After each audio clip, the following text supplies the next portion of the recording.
بەهۆی دەرکردنی بڕیاری بە ئەلیکترۆنیکردنی گرێبەستی کڕین و فرۆشتنی ئۆتۆمبیل لەلایەن وەزارەتی ناوخۆوە، وەزارەتی دادی حکوومەت هەرێمی کوردستان ڕایدەگەێنێت ئەم بڕیارە دژی ژمارەیەک یاسایە لە هەرێمی کوردستان.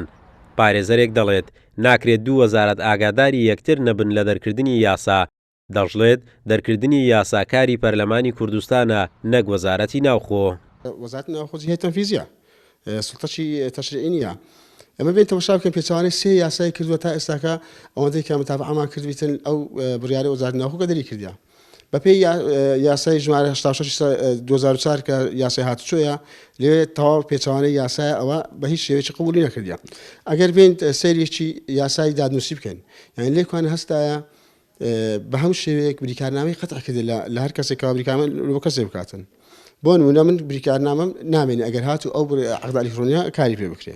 ئەوەش بەپێی یاسا لە ئەو یاسای ژمارە 33 دادنووسی کە لە ساڵی 1998 دەرچووە، ئەوەش پێچوانە ئەو یاسایە کە دەری کردیە.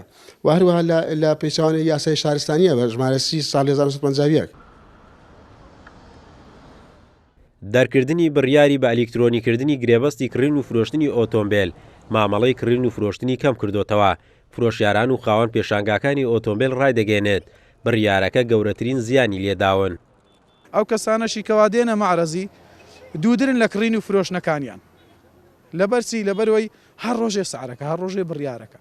ئەو سعر و بڕیارانەوە دەکا خەرکەچی زۆر زەرەری کردیە، خەرکەچی زۆریش قازانجی کردیە. زیاتر ئەو کەسەی زەرەری کردی ئەو کەسانە بۆکەوە سیارەکانیان فرۆشتی. ئەوجا بە هەر هۆیەکیەوە وەستانی بازاری کردن و فرۆشتنی ئۆتۆمبیل دەگەڕێتەوە بۆ کۆمەڵێک هۆکار. یەکێک لەوانە عەقدی ئەلیکترۆنی. ئەو عەقدی ئەلیکترۆنیە بازاری بەڕاستی بەجارێکدا ینی وەستان. چکە خەڵکانێک مەجبور نییە ئۆتۆمبیلێک بەناو بکاتن کە کۆمەڵێک غرامی لەسەر لەبەر قەیرانی دارایی. دوای دەرکردنی بڕیاری بە ئەلیکترۆنیکردنی گرێبەستی کڕین و فرۆشتنی ئۆتۆمبیل لە شاری هەولێر چەندین جار گردبوونەوە و ناڕەزایەتی خاوەن پێشانگاکانی ئۆتۆمبیلی لێکەوتەوە، بەڵام بێئەنجام بوو. لە بەرامبەردا وەزارەتی ناوخۆ بڕیاریدا لە ناوەڕاستی مانگی ئاداری ئەم ساڵ ئەم بڕیارە بکەوێتە بواری جێبەجێکردنەوە. قارەمان جەوهەر، کورسات نیوز، هەولێر.